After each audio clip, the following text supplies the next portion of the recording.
नाशिकच्या ऐतिहासिक महत्त्व असलेल्या गोदा घाटावरच्या कपालेश्वर मंदिरात भाविकांची पहाटेपासून गर्दी पाहायला मिळते। श्रावण महिन्यातला आज पहिला सोमवार असल्याने पहाटेपासूनच कपिलेश्वर मंदिर भाविकांनी फुलून गेले। पुरामुळे काल रात्रीपर्यंत हे मंदिर बंद ठेवण्यात आलं होतं, मात्र आता पूर ओसरल्यानंतर भाविकांसाठी हे मंदिर खुलं करण्यात आलं। आज रात्री 12 वाजेपर्यंत मंदिर खुलं असणार। इथला आढावा घेतलाय आमचे प्रतिनिधी सागर गायकवाड। आजपासून श्रावण मासाची सुरुवात झाली आहे।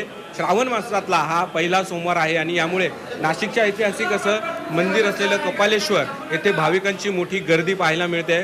सकाळी पहाटे 5 वाजेपासूनच विधिवत पूजा करत हा मंदिरात दर्शन घेण्यासाठी नागरिकांनी गर्दी केली आहे, भाविकांनी गर्दी केली आहे। जर माझ्या पाठीमागे बघितलं तर गेल्या 4 तासांपासून भाविक जे आहे त्यांची मोठी रांग लागल्याची आपल्याला पाहायला मिळते। त्याचबरोबर भाविक मनभावे प्रार्थना करताना आपल्याला या दृश्यांमध्ये पाहायला मिळते। पहाटे 5 वाजेपासून मंदिरात आरती करण्यात आली आणि त्यानंतर मंदिरात खुलं करून भाविकांसाठी दर्शन देण्यात आलं। आपल्याबरोबर पुजारी आहेत, आपण त्यांच्याशी बोलूयात।